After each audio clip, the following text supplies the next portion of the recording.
ঢাকা শহরে এখন প্রধান যে সড়কগুলো রয়েছে সকালবেলা সেই সড়কগুলোর কি পরিস্থিতি, কতটুকু যানজট বা যানবাহনের ভিড় রয়েছে, যেন আপনি একটু বুঝে নিতে পারেন কোন সড়ক ব্যবহার করলে আপনার জন্য আপনার গন্তব্যে পৌঁছানো সহজ হবে। আমরা মিরপুর থেকে যদি শুরু করি, মিরপুরে আমরা যেটা দেখতে পাচ্ছি যে এখন পর্যন্ত সমস্ত রাস্তাগুলোই ফ্রি দেখা যাচ্ছে। পল্লবী, মিরপুর 11 থেকে শুরু করে মিরপুর 10 কোথাও তেমন কোনো যানজট নেই। কিছুটা ভিড় রয়েছে সেটি সেই মোড় কেন্দ্রিক মিরপুর কাটা রোড, যেটি ফ্লাইওভারের আগে সম্ভবত, সেখানে কিছুটা যানবাহনের ভিড় বেশি লক্ষ্য করা যাচ্ছে।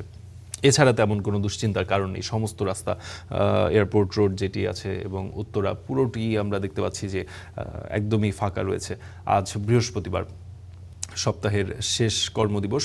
এবং এদিকে যদি আসি, আমিন বাজার থেকে গাবতলী ঢোকার যে রাস্তা, সেখানে আমরা দেখতে পাচ্ছি কিছুটা যানবাহনের ভিড় বেশি। অনেকেই আসলে এখনও সেই ঈদের ছুটি কাটিয়ে ঢাকার দিকে ফিরছেন। আমরাও ধারণা করছি যে সেই চাপটি গাবতলীতে আমরা দেখতে পাচ্ছি, যেহেতু গাবতলী রাজধানী ঢাকার একটি গুরুত্বপূর্ণ প্রবেশ পথ। তো সেখানে আমরা দেখতে পাচ্ছি কিছুটা ভিড় রয়েছে।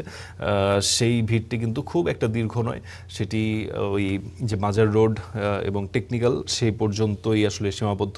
এরপর আসলে খুব বেশি দুশ্চিন্তার কারণ নেই। এরপর আমরা দেখতে পাচ্ছি যে ভেতরে যদি একটু আসি, এদিকে মুক্তিযুদ্ধ জাদুঘর থেকে শুরু করে শ্যামলী সমস্ত রাস্তায় এখন পর্যন্ত ফাঁকা রয়েছে, দুশ্চিন্তার কোনো কারণ নেই। এবং মিরপুর থেকে ধানমন্ডি যে মিরপুর রোড, সেটিও আমরা দেখতে পাচ্ছি যে ফাঁকাই রয়েছে। ধানমন্ডিও কোনো সমস্যা নেই এই মুহূর্তে। ধানমন্ডির 7 মসজিদ রোডটি আমরা দেখে থাকি যে সেখানে কিছুটা যানবাহনের ভিড়, যেহেতু প্রচুর হাসপাতাল এবং স্কুল কলেজ সেই রাস্তাটিতে রয়েছে, সেই রাস্তাটিতে আমরা লক্ষ্য করে থাকি যানজট। তবে আজ কিন্তু সেটি একদমই পরিলক্ষিত হচ্ছে না। এবং বিজয় সরণিকে কেন্দ্র করে কিছুটা যানবাহনের ভিড় রয়েছে, যেটি একদমই স্বাভাবিক, খুব বেশি দুশ্চিন্তার কারণ নেই। খুব একটা দীর্ঘ লাল রঙের যে শাড়ি আমরা দেখতে পাই বিজয় সরণিকে কেন্দ্র করে, সেটি কিন্তু নেই। এবং এর পেছনে অনেকটাই ওই এআই ভিত্তিক যে ট্রাফিক ব্যবস্থাপনা, সেটি কিন্তু কাজ করছে। এবং ট্রাফিক পুলিশের কিন্তু এখন তেমন একটা প্রয়োজন হচ্ছে না। মানুষ কিন্তু সচেতন হচ্ছে এবং তারা সেই এআই যে বিষয়টি রয়েছে, এআই ক্যামেরা, সেটির যে নজরদারি রয়েছে, সেটিকে তারা মানছেন, সচেতনও হচ্ছেন আসলে।